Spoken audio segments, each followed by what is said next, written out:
Hey everyone, Anthony here. I hope you're doing well. We haven't used this camera angle in a while. So I want to talk about why I became a crypto millionaire. Usually people would talk about how they did it, and to me the how isn't really the interesting part.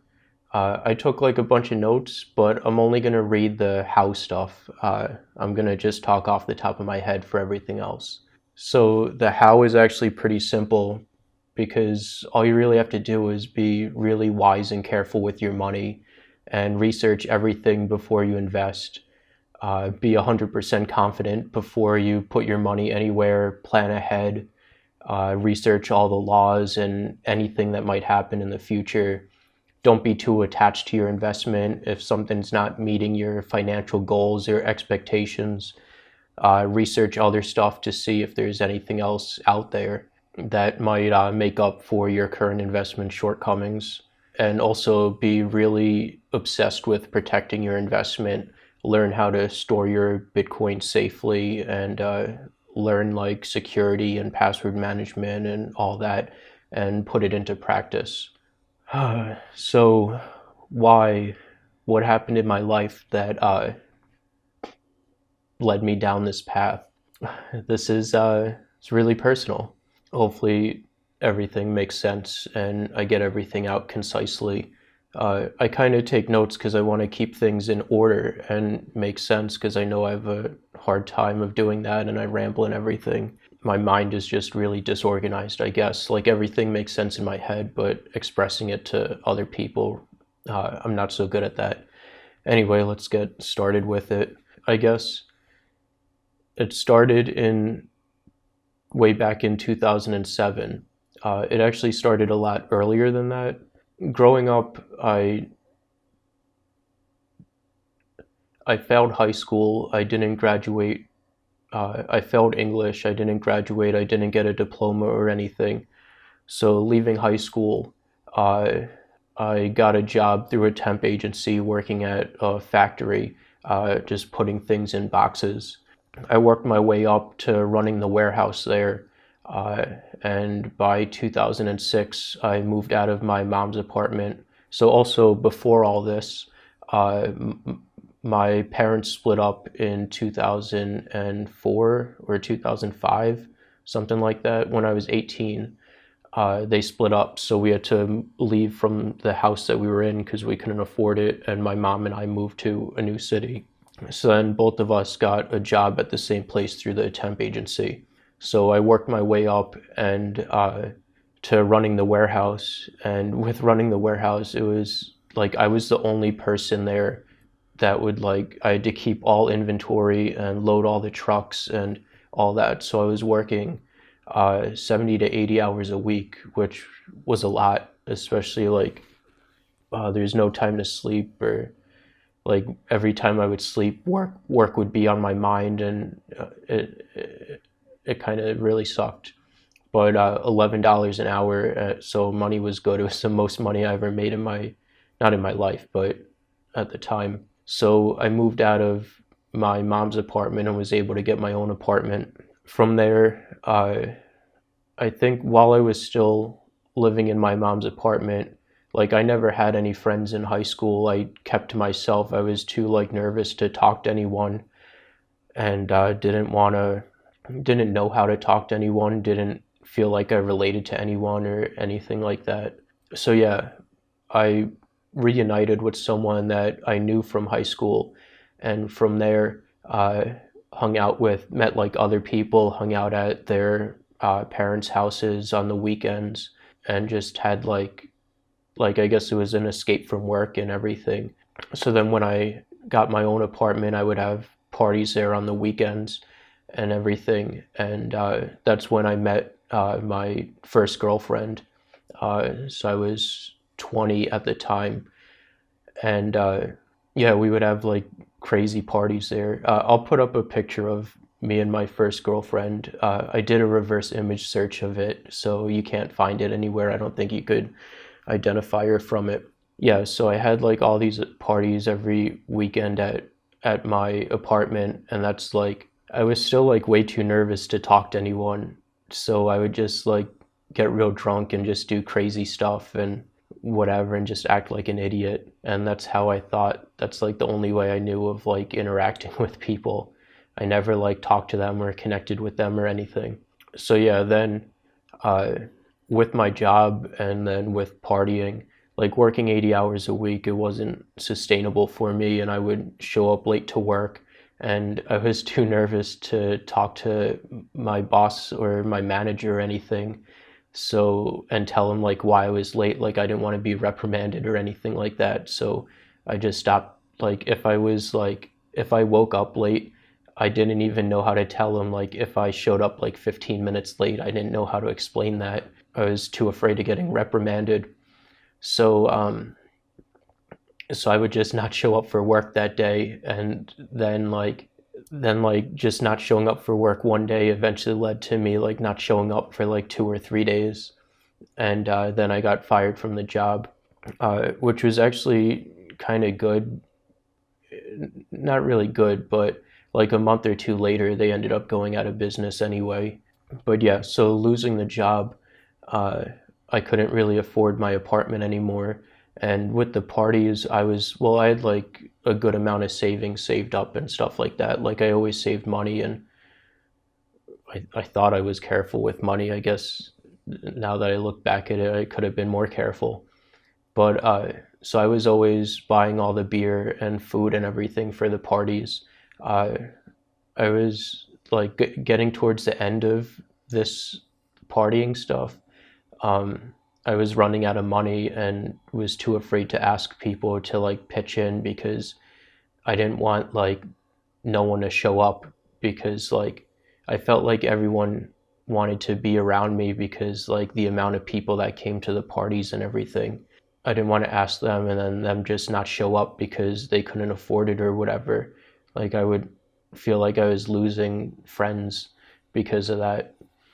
So I just never said anything about it and got like really depressed, and I guess like I was drunk and acted out what I was feeling and everything. And then like I would see like, because the parties were like dying down because I was depressed and couldn't afford the alcohol and all that, my girlfriend would spend more time with her friends instead of with me. So that really hurt too. So yeah, one night at the party, I was just like, my girlfriend and I didn't see each other for like a week and a half, something like that. It was like the longest we didn't spend time together. We were on like really rocky terms because I think a couple weeks before that we were on a break and she like cheated on me, and we got like back together kinda or something. But anyway, this night she like it was like the first time we would see each other in like a week and a half, so I was really looking forward to spending time with her and just having fun, and I wanted to like show her that I was fun and everything was back to normal and all that, um, which I guess was like kind of forced. Like I was forcing myself to do that. I didn't really feel that way. But so her and her friends show up, like I thought they were going to be there at 9 o'clock, and that's when she told me she would be there. They didn't end up showing up until like midnight or 12:30, and her friends just took like a bunch of beer and then left to go to some other party.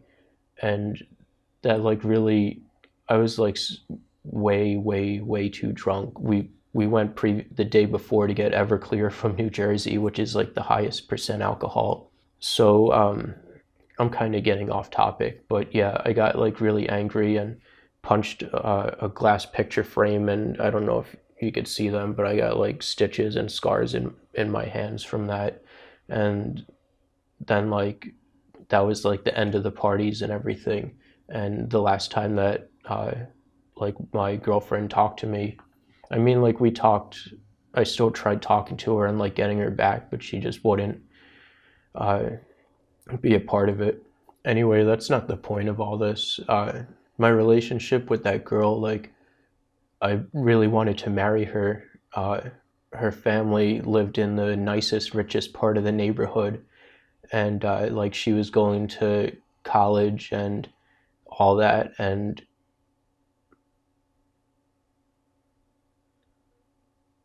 I don't know. I guess for some reason, like I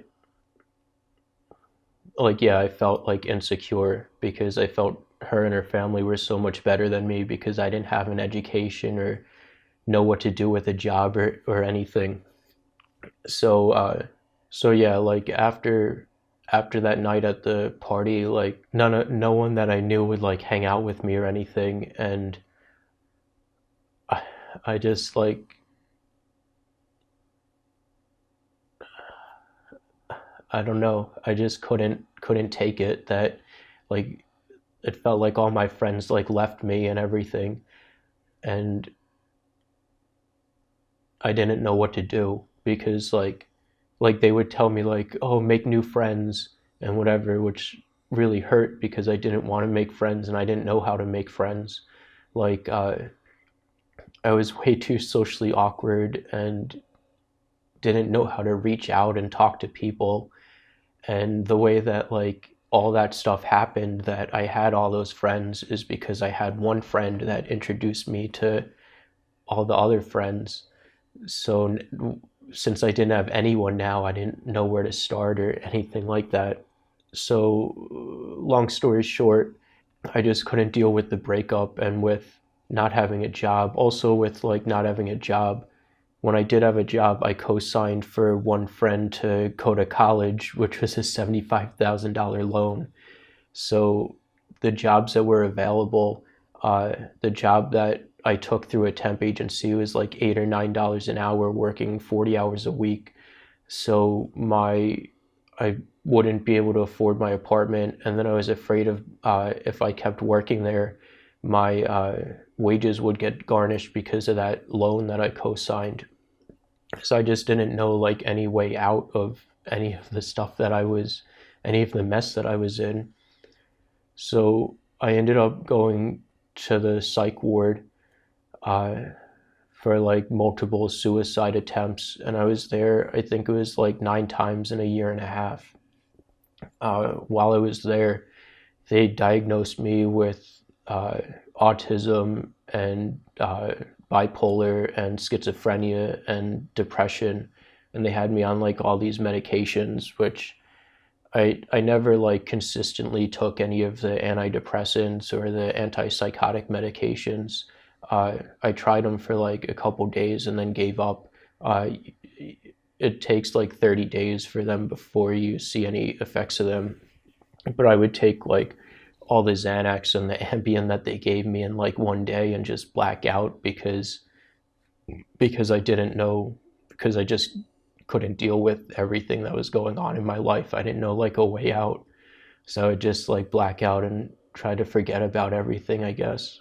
Also with the Xanax being like supposed to help with anxiety and stuff, I thought that that was my reason why I wasn't making friends, that because I was too nervous around like new people. So I would take like when I would go out socially, I would take like Xanax, and if I was too nervous or things weren't going as planned, like with interacting with people, I would take like another Xanax because I thought that me being nervous is what the problem was. But that wasn't actually the problem. The problem is that I didn't know how to talk to people. So, where am I? So, yeah, also with being diagnosed with all that stuff and being put on disability, I was too embarrassed to tell like anyone about it. So I kept that like a big secret from everyone. Like a couple people knew, like my mom and my grandma knew. And I also kept in touch with my ex-girlfriend's father because, well, at one party, this is a whole nother story. So like, I think like 5 months after we broke up, after that party at my house, uh, someone invited me over their house, like one of my old friends from the parties that I had. And I went over there and no one was talking to me. And I got like real drunk and angry and threw a giant rock into the hood of her car because she wouldn't talk to me. And she went like, I don't want to get into that story. But yeah, so I ended up talking to her father because I had to pay for the damage to her car. And so I kept in contact with him and uh, all that. So those are the two things that led me to where I am. Like, I was disabled, I didn't graduate high school, I didn't know, like, there was no way to get the type of life that I wanted. Like, I wanted to get my girlfriend back, and I felt that the reason that she left is because I didn't have a good enough job for her to want to be with me. So I lost track again. And also with being embarrassed and stuff, I wanted to like work my way up to having a good job and do it like without going to college because I couldn't afford college or anything. And I didn't even know how to get my GED. Like, I looked into it like once and it just seemed like this whole complex process. And I'm sure now like I could figure it out now that I'm older and my head is clearer and I could like figure out things on my own. But yeah, so I spent like all my time trying to study computer stuff because there were like all these people that I knew from school that went to college and had like office jobs and they didn't have to do like manual labor, and it felt like a dream to do that, to leave like factory jobs and be able to do like an office job or some like tech job or something like that. So I started studying computer stuff, and that's when I like met up with people online, and uh, everyone was into jailbreaking iPhones then, and I guess I wanted to be different, so I got an Android HTC Aria, and like hacked that, and then met up with people there with computer stuff and like an IRC channel, and I still talk to them to this day. Then I started learning about computers from them and everything, and that's how I have like all these computers, because I became obsessed with learning about them and studying and everything.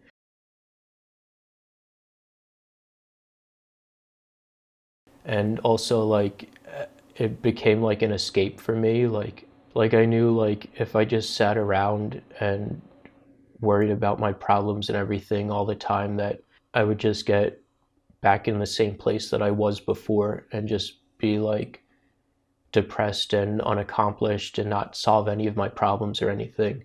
So I thought that, yeah, like studying all this stuff would get me like a good job. Well, it turns out like the one job that I got at a computer repair place, the guy was a complete idiot about repairing computers, and I was just too frustrated with all that. So I ended up leaving. It's like a different story with that. And then the other job in my area that I got was repairing computers for this big company who had other companies come in that I don't want to explain that, but that was 2015. That last job, like 2 years after I got involved in cryptocurrency. But yeah, cryptocurrency was like the only way out that I saw, that if I invested some money into it, that it was like the only thing that I had, the only way that I would be able to make enough money to have a family and all that. So yeah, I'll put up pictures here of the Litecoin miners that I built back in 2013. They were pretty cool. I ran them for like a little over a year. But yeah, now I don't know. Like, I spent like 6 or 7 years trying to do all this stuff to like work my way to getting this ex-girlfriend back. And meanwhile, like, she was engaged to someone else, they broke up, and then now she lives like across the country with her boyfriend now, and they've been together like 5 or 6 years or something. And like, I know there's no chance of that ever happening, us ever getting back together. And that's okay, because I realized that it wasn't like my financial failure that caused our breakup. I mean, that was part of it, definitely, but also it wouldn't have worked out anyway because I wanted to get married and have kids, and she didn't want that. And she was like, our whole relationship back then, like, she was like into being a hippie and doing like smoking weed and doing acid and all that. And I didn't want that like in the future and all that. It wouldn't work out even if we did get back together. But yeah, that's why that's why I made so much money on cryptocurrencies, because it was the only option I ever had to accomplish my goals. And I didn't just like invest and it just all of a sudden happened. I was researching it every single day and trying to predict the future and figure out like the good things and bad things about it and all of its flaws, and like actively researching and trying to protect my investment as well.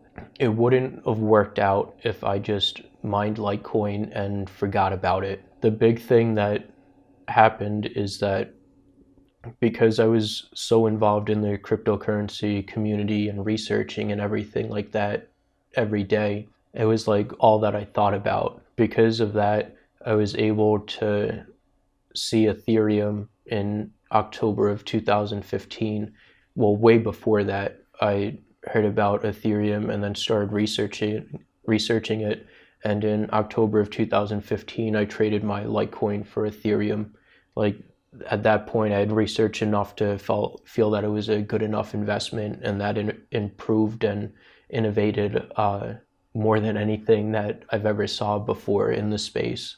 That's why I don't like people saying like, oh, you just came into money and you didn't do anything to earn this. Like that hurts because I forget about what I actually did to accomplish that. And I know I have to continue doing that and continue researching, not because I need more money. I don't want any more money. Um, I want a girlfriend and a family and to use the money to start a family and raise a kid and all that. But I also have to still protect my investment. So I have to get back into that. Oh, it's also my birthday today, my 32nd birthday. So yeah, that's it. That's my story. Thank you guys who stayed here till the end to listen. I know it's been a long video. If you want to subscribe, you can subscribe and do all that. Thank you, take care, and bye.